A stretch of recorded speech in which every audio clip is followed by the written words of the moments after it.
Hi friends, ఎలా ఉన్నారు? ఈరోజు వీడియో ఏంటి అంటే చూస్తున్నారు కదా, టమాటో కొత్తిమీర ఈక్వల్ క్వాంటిటీలోనే తీసుకుని మనం అది నిల్వ పచ్చడి. ఈ పచ్చడి 3 మాసాల వరకు నిల్వ ఉంటుంది అనమాట. అయితే ఏమిటి అంటే ఒక నెల రోజుల వరకు బయట ఉంచి తర్వాత ఫ్రిడ్జ్లో అయితే పెట్టుకోవాలి. దీనికి దాదాపుగా 1/2 కిలోకి ఎక్కువ ఆయిల్ అనేది పట్టింది మనకి. ఇది క్వాంటిటీలో చెప్పాలంటే 1 కేజీ పచ్చడి అవుతుంది ఇది. ఈ 1 కేజీకి 1/2 కిలోకి అంటే దాదాపు 400 గ్రాముల ఆయిల్ పట్టింది దీనికి. ఇంత ఆయిల్ వేసి చేస్తేనే మనకి నిల్వ ఉంటుంది, లేదు తక్కువ అయితే మనకి నిల్వ ఉండదు. అది కూడా కన్సిస్టెన్సీ చూస్తున్నారు కదా, ఇలా రావాలి. ఇలా వస్తేనే మీకు పచ్చడి నిల్వ ఉంటుంది. ఇది 3 మాసాల వరకు ఏం కాకుండా ఉంటుంది. టేస్ట్ అయితే ఎక్సలెంట్గా ఉంటుంది. వేడి వేడి అన్నంలో కాస్తంత నెయ్యి వేసుకొని తింటే సూపర్లా ఉంటుంది. లేదు మీరు దోశ మీదకి కానీ దేని మీదకి వేసుకొని తిన్నా, ఇడ్లీతో కానీ దేనితో తిన్నా టేస్ట్ అయితే నెక్స్ట్ లెవెల్లో ఉంటుంది. అయితే ఇది ఎలా చేయాలో ఏంటో ప్రాసెస్లోకి అయితే ముందుగా వెళ్ళిపోదాం. ఇంకా దానికోసం చూస్తున్నారు కదా, ఇవి 4 కట్టలు కొత్తిమీర అనమాట. ఇది కరెక్ట్గా చెప్పాలంటే 1/2 కిలో పడుతుంది ఇది 4 కట్టలు కొత్తిమీరని వెయిట్లో చూసుకుంటే.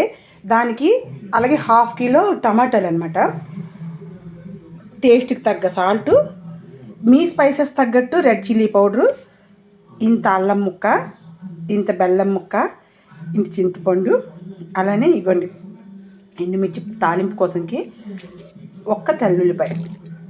ఇవన్నీ ముందైతే ఇది బాగా వాష్ చేసుకుని నిన్న మార్నింగ్ తీసుకున్నాను. బాగా వాష్ చేసి ఆరబెట్టి ఉంచాను అనమాట, ఎక్కడ తడి లేకుండా. తడి ఉంటే మనకి అది ఇదవుతుంది కదా. అయితే ఇది బాగా మనం ముందైతే టమాటాస్ అలానే ఈ కొత్తిమీర కలిపేసి బాగా కట్ చేసుకొని రెడీ చేసి పెట్టుకుందాం. ఈ చింతపండు నానబెట్టి ఉంచుకుందాం. అలానే ఎండుమిర్చి ఇవి కూడా రెడీ చేసేసుకుందాం. ఇంకని అన్నీ రెడీ చేసుకొని అప్పుడు మళ్ళీ చూద్దాం. ఇవన్నీ టమాటాలు అయితే ఇలా కట్ చేసుకున్నాను. కొత్తిమీర కూడా మొత్తం ఇలాగైతే పూర్తిగా తరుక్కొని రెడీ చేసి పెట్టుకున్నాను. అల్లం దాని తాలూకు స్కిన్ మొత్తం తీసేసి ఇలాగా తరుక్కొని రెడీ చేసి పెట్టుకున్నాను. ఇగోండి ఇక్కడ ఎండుమిర్చి, వెల్లుల్లి తాలింపు కోసం, బెల్లం ముక్క, ఇగోండి చింతపండు గుజ్జు అన్నీ రెడీ చేసి పెట్టుకున్నాను. అయితే ఫస్ట్ అయితే ఆయిల్ వేసుకుందాం. ఆయిల్ ఒక 3 టీ స్పూన్స్ కాదు, టేబుల్ స్పూన్సే పడుతుంది. కాస్త ఆయిల్ ఎక్కువగానే పడుతుంది. ఫస్ట్ ఇవ్వండి మనం 3 టేబుల్ స్పూన్స్ అంత ఆయిల్ అయితే వేసుకున్నాం. ఆయిల్ కాస్త వేడెక్కింది అంటే ఫస్ట్ మనం ఇందులో వేయాల్సింది జీలకర్ర, నెక్స్ట్ మెంతులు. ఈ రెండు కాస్త ఫ్రై అయినాక మనం అయితే టమాటా అయితే ఫ్రై చేసేద్దాం. ఇప్పుడు ఇందులో అల్లం వేసేద్దాం.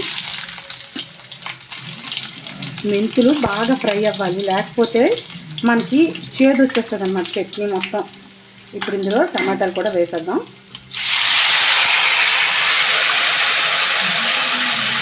ఇది నాటు టమాటా కాబట్టి మనకి ఇది పులుపు కాస్త ఎక్కువ ఉంటుంది.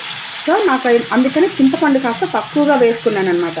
లేదు నాటు టమాటా కాకుండా హైబ్రిడ్ టమాటా కనుక మీరు యూజ్ చేసినట్టయితే టమాటాకి బదులు చింతపండు ఇంకాస్త వేసుకోవచ్చు, లేదంటే ఇంకో 1/2 కిలో వరకు టమాటా వేసుకోవచ్చు దీనికి టేస్ట్కి. అయితే ఇది నేను నాటు వేసాను కాబట్టి చాలా ఎక్కువగా పులుపు ఉంటుంది. సో అందుకని చెప్పి నేను 1/2 కిలో మాత్రమే వేసాను అనమాట. పూర్తిగా ఈ టమాటోలోని వాటర్ అంతా ఎగిరిపోవాలి, మొత్తం అదంతా టమాటా మొత్తం పూర్తిగా దగ్గరగా అయిపోవాలి. అయ్యే వరకు మనం ఫ్రై చేసుకోవాలి. ఇంకా అది ఇప్పుడు ఇంకా పూర్తిగా టమాటా మొత్తం ఫ్రై అయిపోయింది కదా. ఈ స్టేజ్లో ఉండగా చూస్తున్నారు కదా, ఇక ఆయిల్ ఈ గ్రేవీ దేనికా సపరేట్ అయిపోతుంది కదా. ఇప్పుడు ఇంకా మనం కొత్తిమీర మొత్తాన్ని దీనిలో యాడ్ చేసేసుకుందాం.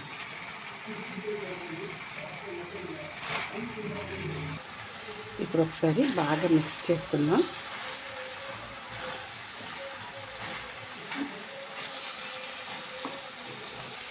ఇప్పుడు ఇంకా ఈ స్టేజ్లో ఉండగా బెల్లం ముక్క ఇందులో వేసేద్దాం.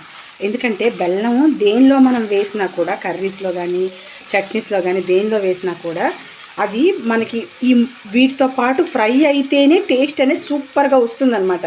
అది ఫ్రై అయ్యిందని దాని టేస్టు సపరేట్గా వస్తుంది.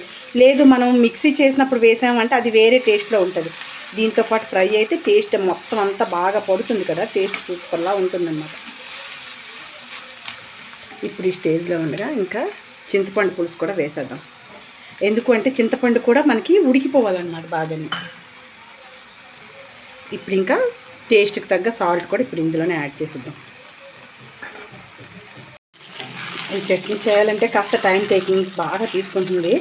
అయితే ఏంటంటే ఇగోండి, ఇంత వాటర్ ఉంటుండగా మనమైతే స్టవ్ ఆఫ్ చేసేసుకుందాం. ఎందుకంటే మనకి మిక్సీ చేయడానికి చాలా బాగుంటుంది అన్నమాట. ఇలా అయితే సాఫ్ట్గా వచ్చేస్తుంది. మనం ఇందులో మళ్ళీ వాటర్ అయితే వేయలేం కదా.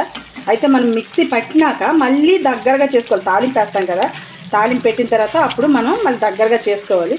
సో ఇప్పుడైతే మనం ముందు స్టవ్ అయితే ఆఫ్ చేసేద్దాం. స్టవ్ ఆఫ్ చేసేసి ఇదిలా మనం పూర్తిగా చల్లారిపోవాలన్నమాట. పూర్తిగా చల్లారిన తర్వాత అప్పుడు మనం మిక్సీ పట్టుకున్నాక మళ్ళీ తాలింపు పెట్టుకుందాం. దీనికైతే ఇప్పుడు ఇది ఇంకా పూర్తిగా చల్లారిపోయింది. దీన్ని ఫస్ట్ అయితే మనం మిక్సీ చేసేసుకుందాం. మిక్సీ చేసుకున్నాక అప్పుడు మళ్ళీ తాలింపు పెట్టుకుందాం. అప్పుడు చూద్దాం. మళ్ళీ మొత్తాన్ని మిక్సీ జార్లో వేసుకొని మిక్సీ అయితే పెట్టేసుకుందాం.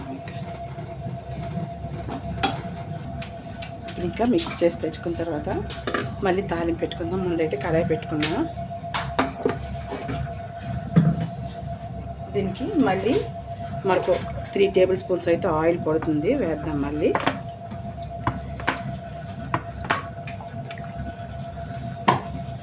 ఫస్ట్ మనం వేయాల్సింది ఆవాలు. 1 టేబుల్ స్పూన్ అంత వేసుకోవాలి. కాస్తంత జీలకర్ర, అంతే. ఆవాలు కాస్త చిటిపట్లాడింది కదా, ఇంకా ఇప్పుడు వెల్లుల్లి, ఎండుమిర్చి,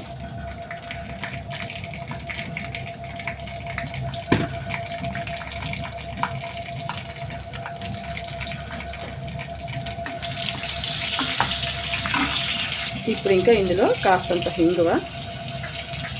హింగువ ఆప్షనల్. కాకపోతే హింగువ వేస్తే మనకి బేరంగా చెడిపోకుండా ఉంటుందన్నమాట. అలాగే దీంతోపాటు స్పైసెస్ తగ్గట్టు మనం రెడ్ చిల్లీ పౌడర్ కూడా ఇప్పుడే ఇందులోనే యాడ్ చేసేస్తే ఇది మాడిపోతుంది కదా. సో వెంటనే మాడిపోకుండా మనం ఇందులో ఆ టమాటా గ్రేవీ మొత్తాన్ని వేసేద్దాం. టమాటా కొత్తిమీర పచ్చడి మొత్తాన్ని ఇందులో వేసేయాలి. ఇంకా అయితే ఫ్రై చేసేటప్పుడు మళ్ళీ తాలింపు పెట్టేటప్పుడు పూర్తిగా లో ఫ్లేమ్లో పెట్టుకొని మాత్రమే చేయండి. లేదంటే అడుగంటేస్తుంది, మాడిపోతుంది, కలర్ మొత్తం చేంజ్ అయిపోతుంది.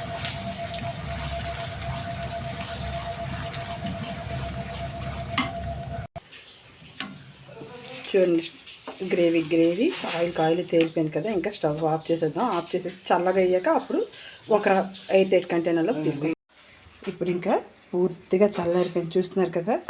ఆయిల్ ఈ పచ్చడి దేనికి సపరేట్ అయిపోయింది కదా. ఇది మనం ఇలా ఇంకా ఉంచామంటే ఇంకా ఆయిల్ తేలింది అంటే ఇంక మనకి ఉంటుంది నిల్వ. ఇది చూడండి, ఇంకా కాస్త వేడి ఉన్నది, అయినా మూత పెట్టకుండా మనం బౌల్లోకి అయితే తీసేద్దాం ఫస్ట్ అయితే.